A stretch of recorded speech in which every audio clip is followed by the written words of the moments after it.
Hello दोस्तों, स्वागत है आपका हमारे चैनल पर, जहां पर आपको मिलती है प्रतिदिन 80 शब्द प्रति मिनट के हिसाब से एक हिंदी डिक्टेशन। दोस्तों, आप मेरे चैनल को लाइक करें, सब्सक्राइब करें और शेयर करें ताकि ज़्यादा से ज़्यादा जो स्टेनो डिक्टेशन की तैयारी कर रहे हैं उन अभ्यर्थियों को इसका लाभ मिल सके। तो चलो दोस्तों, ज़्यादा समय नहीं लेते हुए शुरू करते हैं 5 सेकंड बाद 80 शब्द प्रति मिनट की गति से।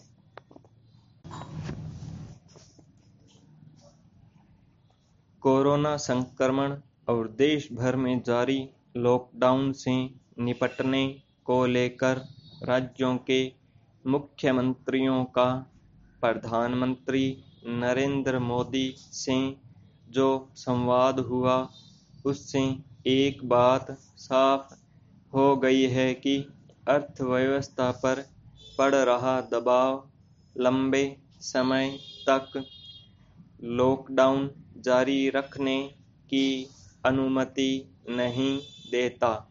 साथ ही यह भी कि 3 मई को खत्म होने जा रहा लॉकडाउन 2 के बाद लॉकडाउन 3 के स्वरूप पर भविष्य की रणनीति और फैसले भी राज्यों के आकलन पर ही निर्भर रहने वाले हैं। अब तक के लॉकडाउन में केंद्र की भूमिका ही अधिक थी और स्वाभाविक रूप से राज्यों को ये शिकायत भी थी कि उन्हें स्थानीय परिस्थितियों के अनुरूप फैसले नहीं लेने दिए जा रहे। यह अच्छा है कि पीएम ने अब राज्यों को ही लॉकडाउन के भविष्य के बारे में संक्रमण की गहनता को देखते हुए कार्य योजना बनाने को कहा है।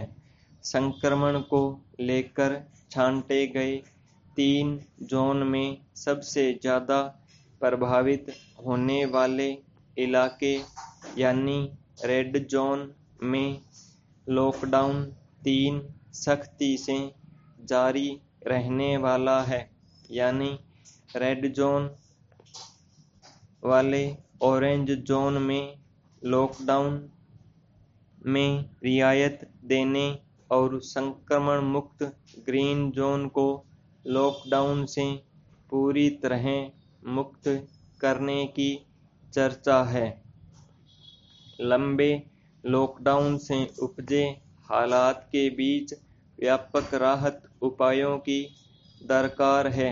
इस बात से इनकार नहीं किया जा सकता, लेकिन यह जरूर देखना होगा कि यहाँ रियायत दी जानी है उस इलाके में संक्रमण न फैलने की पुख्ता व्यवस्था कर ली गई हो, क्योंकि जरा सी लापरवाही से ग्रीन जोन के ऑरेंज जोन में और ऑरेंज जोन के रेड जोन में बदलने का खतरा बना रहेगा, खास तौर से ऐसे वक्त में जब देश में कोरोना संक्रमण जांच की रफ्तार अभी जरूरत के मुताबिक नहीं है।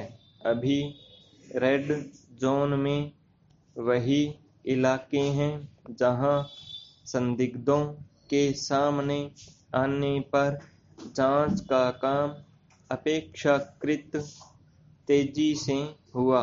ऐसी आशंका अब भी है।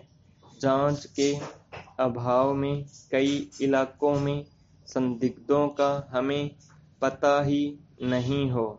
यह भी सही है कि इस महामारी से निपटने के लिए जागरूकता सबसे ज़्यादा जरूरी है, क्योंकि एक जने की लापरवाही ही सैकड़ों को इस जानलेवा वायरस से संक्रमित कर सकती है।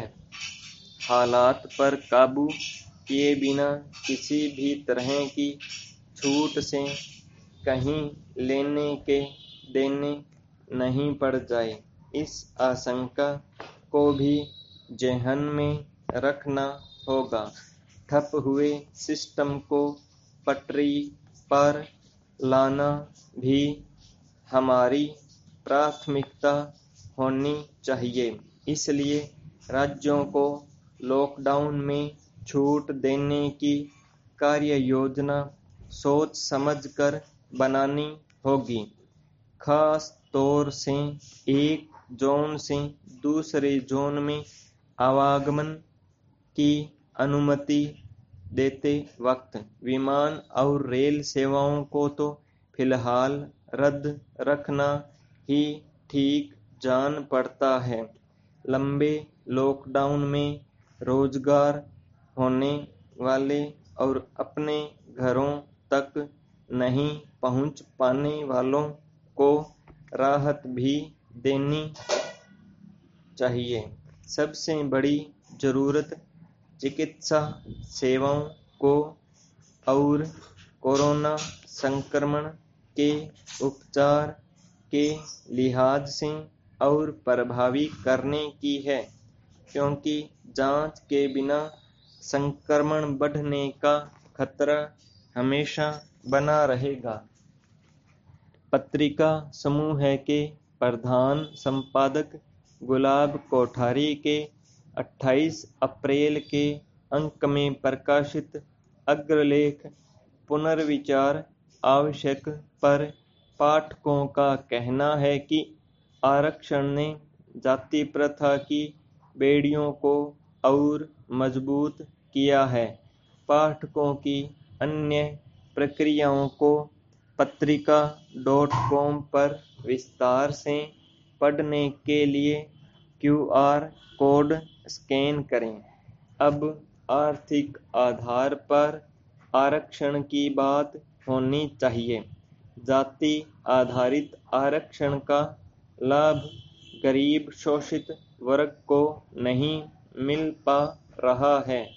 कोठारी ने सही कहा है कि हम लक्ष्य से भटक गए हैं। जो चाहा कुछ नहीं हुआ, अनचाहा सब हो गया। गरीब को उठाना था, नहीं उठाई, बल्कि गरीबों की संख्या बढ़ी है। जातिगत आरक्षण पर पुनर्विचार किया जाए। आरक्षण की व्यावहारिकता और उपयोगिता पर लेख में सरकार को चिंतन करने के लिए बाध्य करने का प्रयास किया गया है। आरक्षण का आधार विशुद्ध रूप से योग्यता होनी चाहिए। योग्य बनाने के लिए सरकार जरूरतमंदों की मदद करे, क्योंकि अयोग्य लोग जब व्यवस्था में बैठ जाते हैं तो इससे राष्ट्र का कौशल प्रभावित होता है। गुलाब कोठारी का अग्रलेख सटीक व सार्थक है। उम्मीद की जानी चाहिए कि सरकारें और आज के नेता इस पर विचार करेंगे। संविधान की मूल भावना को भूलकर सब केवल सत्ता प्राप्ति में लग गए हैं। यह लेख नेताओं की आत्मा को झंझोड़ेगा। सटीक, समयानुसार एवं महत्वपूर्ण आलेख के लिए साधुवाद। आरक्षण व्यवस्था ने जाति, धर्म, संप्रदाय को विभिन्न हिस्सों में बांट दिया है। देश पहले हिंदू मुस्लिम दो धर्मों में बंटा, तो अब हिंदुओं को भी स्वर्ण एवं गरीब में बांट दिया गया है। राजनेताओं ने कुर्सी बचाने के लिए इस पर कभी ध्यान नहीं दिया। कोठारी ने इस मुद्दे को बहुत ही गंभीरता के साथ रखा। ज्यादातर देश चीन से अपनी कंपनियों को हटाना चाहते हैं। इसमें उनके लिए पहला विकल्प भारत ही है। भारत के लिए इसमें सुखद संकेत है। अगर हम अलगाव के मार्ग को चुनेंगे तो न केवल गहरा संकट होगा वरन भविष्य में दूसरे भी खतरनाक संकट भी आएंगे। पाई स्टॉप।